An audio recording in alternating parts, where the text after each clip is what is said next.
Ahoy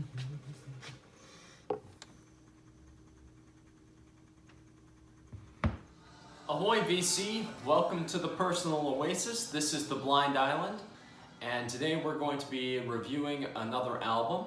Remember, this is my opinion. If you have a different one, please feel free to share it in the comments below, and I'd love to get the dialogue going. Now, on to the review. Today we're going to be taking a look at the 1972 album by the prog rock group Jade Warrior, Last Autumn's Dream, from the Vertigo label. Now to give a little background information in regards to this band and this release. They were formed in around 1968 from the remnants of another group called July. The group wanted to name their band something that reflected the dualistic nature of their sound, and they decided to go with Jade Warrior since Jade is such a beautiful, vibrant color, and Warrior reflects the hard rocking aspects of their music as well. They also went on to be signed by the Vertigo label.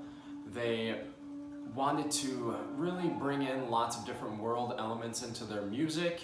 Their first album definitely had kind of the 1-2 punch of a hard rocker, then a long instrumental, hard rocker, a long instrumental.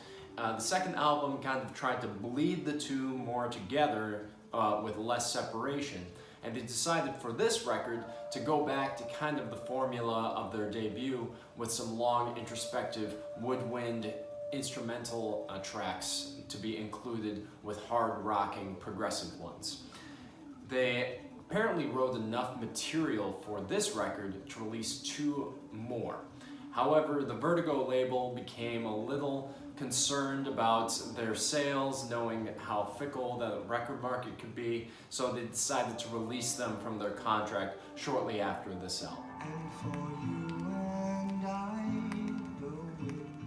This album very much is like their name, Jade Warrior, because it is an album of contrasts.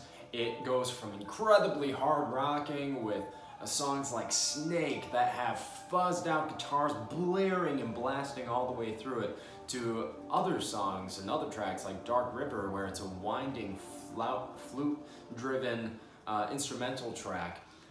All the songs on here are very meticulously produced and made. They're beautiful. However, as a cohesive whole, this record seems to be at war with itself. It doesn't really know where it wants to land. I would say it's taken on each track's own merits. It works very well. However, if I had to say as an album, I'm not really getting into the groove. Each time I'm starting to dig on one thing, I'm instantly taken out because another track comes in, introducing a completely different motif and theme. Now, as far as album highlights are concerned, I would say that the first 3 tracks on here, actually side A in general, is where it's at.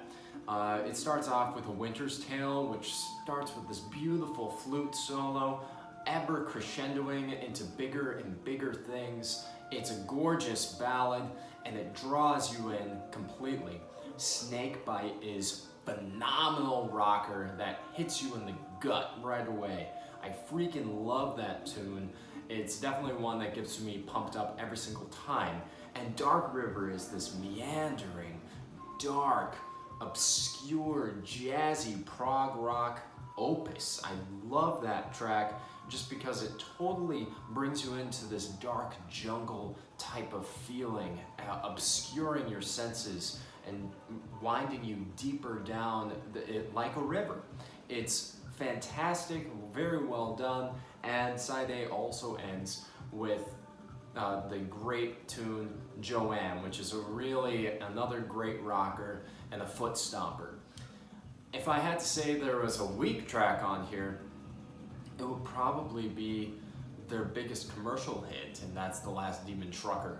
I don't like that tune. I think it sounds cheesy and dated, very much of its time, and which is very strange because sometimes I really enjoy that sort of thing, but in this track's instance, it didn't really work for me. and it took me very much out of the theme and progression of this album.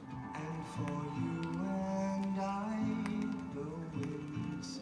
My final thoughts when it comes to this record is that I really like it. I think that it's very enjoyable. There are some tracks on here that are some of the best prog rock that I have ever heard in my entire life. And it also comes on that original Vertigo label with the swirl. I love the look of that. However, it's still just good. It's not transcendent because it doesn't grab me as a cohesive record.